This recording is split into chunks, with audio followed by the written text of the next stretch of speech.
right, this episode is kind of bonkers. I am definitely singing a lot, so spoiler alert. And I just think it is so funny. And I feel like, who was this little baby just starting an online business and just doing whatever the F I wanted to do? So this is my episode about my top 5 favorite Christmas songs. And I can't wait for you to hear it. I had a friend that would say, "Christmas, nailed it," whenever they drive past a house with Christmas decorations. Eventually, her kids started saying it from the back seat too. It rubbed off on me, and now Ruby says it. Well, I decided to make you a cute little downloadable 4x6 photo file that you can print off and drop in people's mailboxes if you want to spread a little holiday cheer. You can print some and then hit the road in your car and sprinkle those awards around your neighborhood. You can grab it at deannaseymour.com/nailed it. All right. Some people get a little cranky when people start celebrating Christmas too early. I just want to say, bah humbug to that, bitches. We start early in this house. I don't think I start as early as some people, but I will admit that I like to have my decorations up by Thanksgiving break. So as a teacher, that's a time when I have a few extra days off in a row.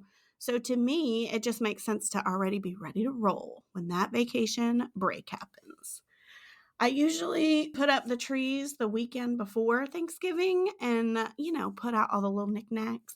I put the lights on the tree, but we wait until a little later in December to actually put up all the ornaments. I did go a little crazy last Christmas, after Christmas sale, and buy a few extra trees that were on super duper clearance. Honestly, I can't remember how many. I'm thinking maybe 3, definitely 2. I don't know. One is definitely either rose gold or silver. It's really hard for me to remember. I mean, y'all, I was filling up my cart like I had won the Nickelodeon Super Toy Run. Is that what it was called? Back when we were little. Do you remember that? You get like a few minutes to run around the toy store and grab whatever you wanted. I feel like stuff was like 90% off. I just went crazy. So it'll be like Christmas morning when I go up in the attic and pull down all that stuff. But I will keep you posted for sure.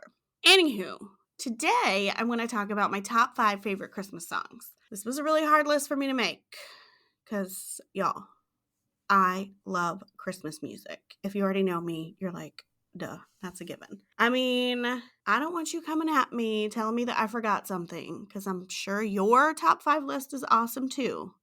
And to be honest, you'd be hard-pressed to find a Christmas song I don't love. But these ones hold a special place in my heart for different reasons. So just back off, all right? Okay, these are my top 5 in no particular order because I can't get that specific. So I'm just going to jump right in. Are y'all ready? Number 1, All I Want for Christmas Is You by Mariah Carey. I mean, duh, right? This one has a couple of great memories attached to it, but the most memorable one, I think, is with me and my best friends, Gianna and Natalie, having a little sing-off competition. I hope you girls are listening. All right, well, really, Gianna wasn't in the competition. She was the judge, the reluctant judge. Let me put it that way. Okay, picture this. Richmond, 2003, maybe? I don't know, 4. Natalie, Gianna, and I have been hanging out at my apartment. Maybe we had some dinner. We definitely had some drinks. Gianna was just trying to rest on the couch, bless her little heart, trying to fall asleep. And Natalie and I were replaying the Christmas song, Mariah Carey's All I Want for Christmas Is You, over and over again, taking turns singing that intro. You know, the I don't want for Christmas. There is just one thing All right, I'll stop.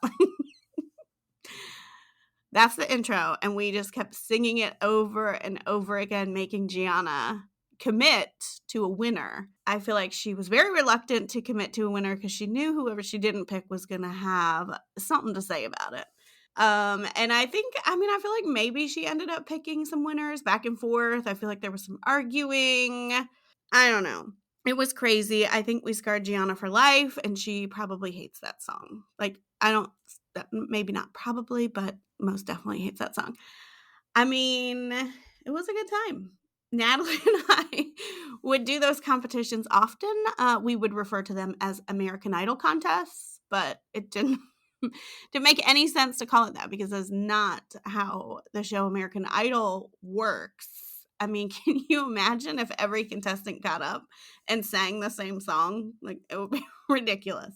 But we do feel like it might be more of a great scientific accurate comparison, right? You got to hit those same notes. So maybe American Idol should consider that sort of format where everyone has to sing the same song.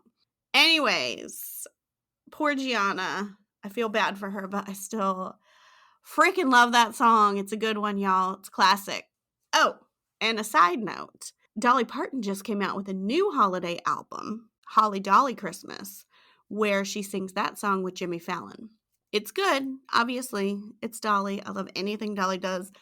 Spoiler alert, you're going to hear a little bit of Dolly later on in this episode, but nothing can top that hit by Mariah Carey. Okay, number 2, Merry Christmas, I Don't Want to Fight Tonight by the Ramones.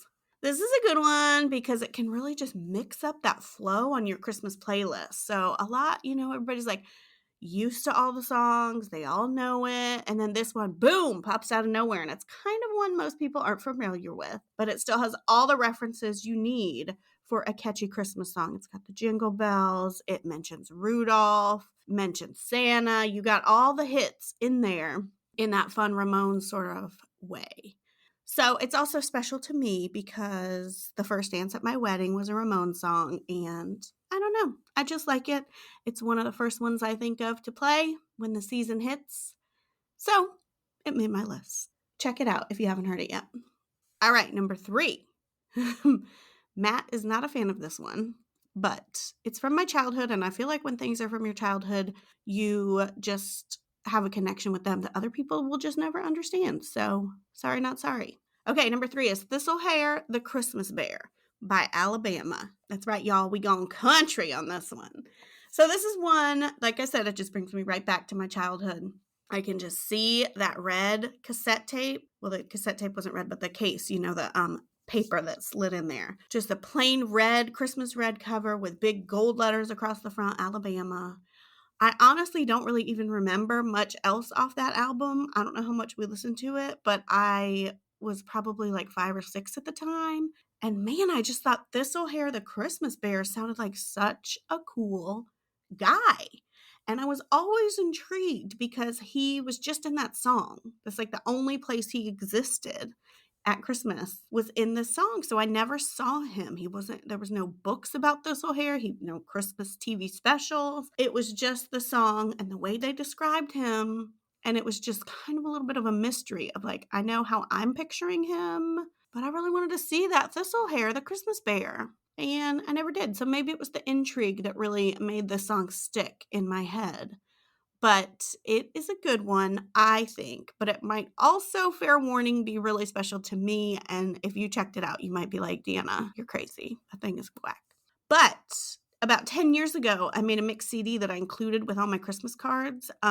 I went on a little kick for a few years where I was like all about making the best Christmas cards and cracking people up and whatever. That was really fun. And I gave them a mixed CD. And then this was a hidden track. So I was like making it in my mind even extra funny. So I literally added a long track of silence at the end of my mix. And then boom, hit him with a little Thistlehair the Christmas Bear.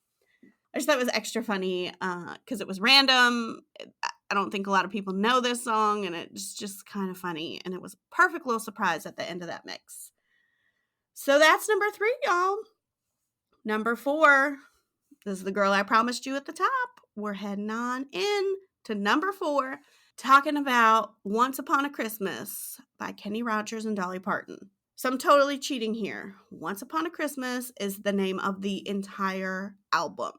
But I can listen to that whole album every single time. Y'all can't force me to pick just one song off of that album. So I'm not going to do it.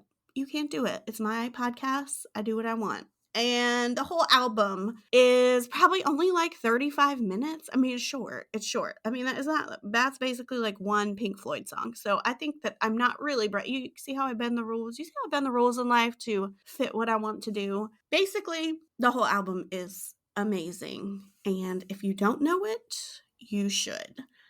It is what I would choose if I could only choose one Christmas album for the rest of my whole life. It would 100% be this one. I know that's a bold statement, but I definitely mean it. There's so many hits on that. Okay, do you know that one song when they're like, as daddy stokes the fire and mama puts the turkey on, ain't nothing gonna slow me down this Christmas, I'll be home. I'll be home with bells on. All right, let me stop. Hard Candy Christmas, hello. Lord is like a hard candy Christmas. I'm barely getting through. Right? I mean, you guys are wondering why I haven't been on American Idol. And then there's the one where Kenny and Dolly are like lovers. They meet in the Christmas ski chalet. You know that one? You made this a Christmas to remember. Springtime feelings in the middle of December. Right? Oh, what a Christmas to remember. Let me stop. I know it's my podcast, but probably like half the people just dropped off. All right, you get the point. It's basically the best album ever. If you love Dolly, if you love Christmas, you gotta know this album. You gotta get it in high rotation ASAP. All right, number 5. There's only one more left. This is a new one. And it's special to me because it's special to Ruby. And let me just say it. I'm trying to act like I'm on an award show and like reveal the number 5 sitch. This number 5 pick is called Candy Cane Lane, and it is by Sia. You know, the chandelier lady. Obviously, I said this list is in no particular order, but I just feel like, and I mean, even if it was, I'm saying number 5 last, number 1 was first, so who knows? They're all just on the list. So Candy Cane Lane, I feel like, is going to end up being Ruby's Kenny and Dolly. We listen to her Christmas album all the time, and I just think as she grows up, she's going to look back at the Sia album and be probably singing it on her future podcast. So just wait for that to drop in, 2040. I don't know. 2050? I don't know when she'll make a podcast. Maybe never. All right, so the song Candy Cane Lane basically taught Ruby all her colors. So it goes red and yellow and pink and green, orange and purple and blue. Christmas is waiting for you. And when you say you, it's very important in the Seymour house. Whenever you sing that song, when they say you have to do a very, very, very dramatic point at someone in the room. So, I usually shy away from newer Christmas songs, but I already know and love the oldies, and they are special to me. So it's kind of hard for a new album, new song, new anything to bust up in there because I'm already so set in my ways with my Christmas songs. But this one has some definite staying power. It, again, just like the Ramones, it touches on everything. It has songs about snowmen, and there's a song on there called Puppies Are Forever, Not Just for Christmas. What about that? That's really cute too. So it's a great album. Candy Cane Lane, in my opinion, is the standout hit. But you should listen to the whole album and see what you think. So there we go. Those are my top 5 Christmas songs. I'm sure that I will record this and then I will be sitting around and be like, oh my gosh, I forgot this. I forgot this. Like I said in the beginning, I freaking love all Christmas songs. But I hope maybe this list helped you discover a few new ones that might be your faves. Or maybe I reminded you of some that you also love and you can go dig them out. So here's your next step. You got to go make a playlist. If you're one of those people who aren't ready to start celebrating yet, I get it. I mean, to be honest, I don't get it, but you do you. Make your playlist now, and then you'll be ready when you do decide it's time. And if you're like me, make that playlist so you can just hit play right away, right? Also, it would be fun if you just hit me up and let me know your favorites. I want to learn a new Christmas jam. I warned you. It was going to be bonkers. If you're still listening, I am very impressed. that you are still here. And if you are still listening, we must be already really good friends. Or if we're not and you listen to that whole thing, please head to deannaseymour.com and just contact me somehow. We should be friends. Okay, talk to you later.